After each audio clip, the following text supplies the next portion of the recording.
കടയിൽ പോയിട്ടപ്പോ ഞങ്ങൾക്ക് ഇന്ന് കിട്ടിയൊരു സാധനമായിരുന്നു. ഈ വർഷം കിട്ടിയിട്ടേ ഇല്ലായിരുന്നു. പെരുന്തടങ്കൂണെന്ന് ഞങ്ങള് പറയും. അവിടെ നോക്കി പറ.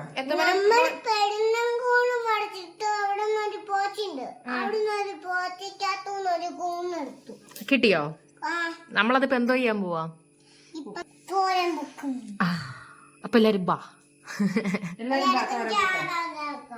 എല്ലാവർക്കും ചാതനകം സ്വാഗതം. കൂണ് നമുക്ക് വൃത്തിയാക്കി എടുക്കാവേ. ഇങ്ങനെ വൃത്തിയാക്കുന്നു. എന്റെ മണ്ടയ്ക്കൊന്ന് തൊലി ഇങ്ങനെ മാറ്റി എടുക്കുന്നു.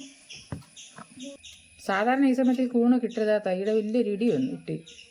അന്നേരം ഇവിടെ ഒന്നും കൂണും കിട്ടിയില്ലായിരുന്നു.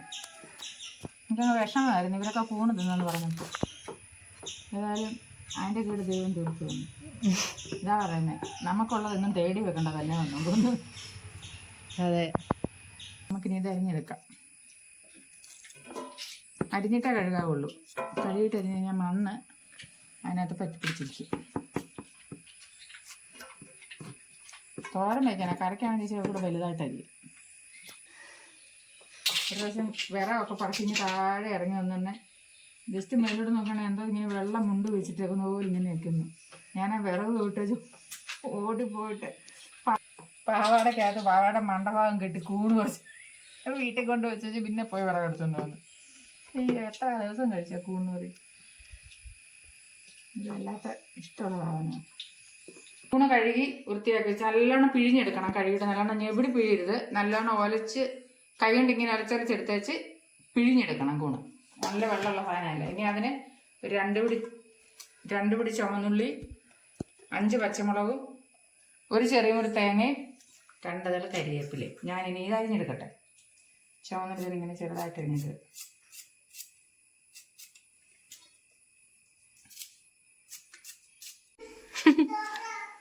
അവിടെ അതിൻ്റെ ഇടയ്ക്കൊരു മുട്ടായി ഇടല് വാങ്ങി 2 ഉള്ളി അരിഞ്ഞു. ഞാൻ വരുന്നേ. കണ്ടോ മുളക് ഇങ്ങനെ അരിയുന്നേ. എനിക്ക് അർജന്റായിട്ട് വീടിന്റെ അടുത്തൊരു മീറ്റിംഗ് ഉണ്ട്, ഞാൻ പോയിട്ട് വരാം. അമ്മേ, കറിവേപ്പില ഇട്ടു, പച്ചമുളക് അരിഞ്ഞിട്ടു, ഒരു 3/4 ടീസ്പൂൺ ഉപ്പിടാം. ഒരു കട്ട അധികം ചാടി അത് മാറ്റിയിട്ടു. പൊട്ടിക്കട്ടെ. ഒരു 1/2 ടീസ്പൂൺ മല്ലിപ്പൊടി, 1/4 ടീസ്പൂൺ മഞ്ഞൾപ്പൊടി. ഇത്ര സാധനം എടുത്തിട്ട് കൈ കൊണ്ട് നല്ലോണം ട്രെയിൻ അങ്ങനെ ഞങ്ങൾ ബാറ്ററി ഇട്ടല്ലോ. ബാറ്ററി പാട്ട് പോയി. പക്ഷെ അതിന്റെ പാത്രം വെച്ച് ഇച്ചിരി വെളിച്ചെണ്ണ ഒഴിച്ചു കൊടുക്കാം.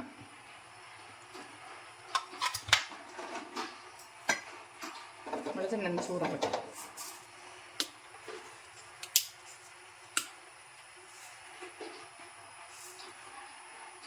എല്ലാവർക്കും സുഖമല്ലേ? ഓണമൊക്കെ കഴിഞ്ഞതല്ലേ? അമ്മയോട് എനിക്ക് ഒരുപാട് സമാധാനമുണ്ട്. വീണേനെ തിളച്ച വെള്ളം പുറകിലൊഴിച്ച് കഥപ്പോ ചാരിട്ട് പറയാം. ഇപ്പൊ വീണേനെ ഒന്ന് കറി ഇടാം.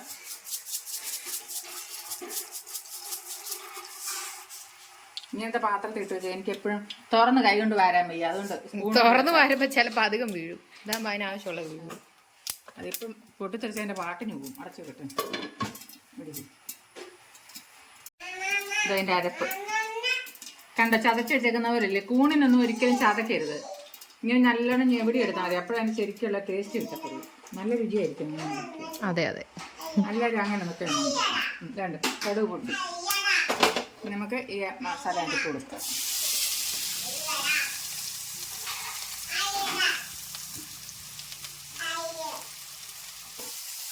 ഇച്ചിരി വഴലട്ടെ. ഇത് ഇത്രയോ?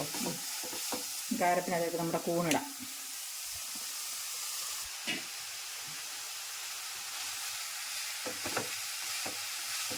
പിന്നെയും പറയാം. എല്ലാവർക്കും അറിയാം. എന്നാലും ഞാൻ ഒന്നുകൂടെ പറയാം. കൂണിനകത്ത് ഒരിക്കലും വെള്ളം ഒഴിക്കല്ലേ.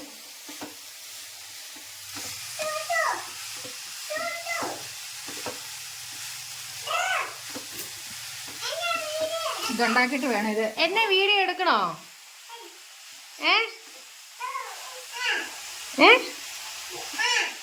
ആണോ? വെന്നിട്ട് എൻ്റെ മരുമോന് ഭയങ്കര ഇഷ്ടമുള്ള സാധനമായത്. ഇതുണ്ടാക്കി കഴിഞ്ഞിട്ട് സാധനം എടുത്ത് മാറ്റി എടുത്ത് ഫ്രീസറിൽ കൊണ്ട് വെക്കണം. എനിക്ക് ഫ്രീസറില്ല, താഴെ താത്തൻ്റെ ഫ്രീസറിൽ കൊണ്ട് വെക്കും ഞാൻ. എന്നിട്ട് അവൻ വരുമ്പോൾ ഞാൻ എടുത്ത് ഒന്ന് ചൂടാക്കിയാൽ മതി.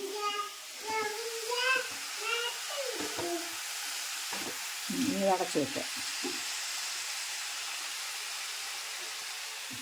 ഈ നമുക്കിത് ഇങ്ങോട്ട് അടച്ചങ്ങ് വെക്കും. എന്നിട്ട് തീ ശകലം കുറച്ച് വയ്ക്കും. ഇതൊന്ന് തുറന്ന് നോക്കാം. അതിനകത്ത് തുള്ളി വെള്ളം പോലും ഒഴിച്ചിട്ടില്ലല്ലോ. അതിനകത്ത് വെള്ളമുണ്ടോ? കൂണിന്ന് വെള്ളം ഇറങ്ങും. ഇതിനും ആ വെള്ളം കിടന്ന് വെന്ത് പറ്റി വരുന്നു. അപ്പോൾ അയ്യോ വെള്ളം പറ്റി അവിടെ ഉപ്പ് നോക്കണം. ഗണപതിക്ക് ഉപ്പ് നോക്കട്ടെ.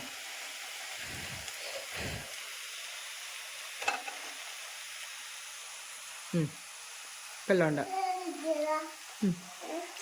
ഊതട്ടെ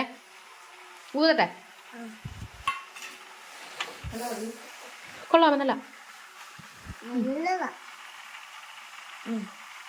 ഹലോ സൂപ്പറാ, അടിപൊളിയാ. മണിയോട് പറ സൂപ്പറാ മണിയെന്ന്. നീ വേണോ? തണുക്കട്ടെ. ഉപ്പൊക്കെ ഉണ്ട്. അതാ വിളിക്കും. ഞാനൊന്ന് നോക്കട്ടെ. ഞാൻ തരാം.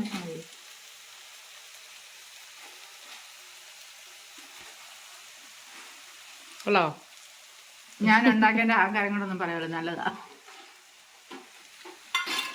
ടാറ്റാ. ഇങ്ങനെയും എടുത്താൽ മതി.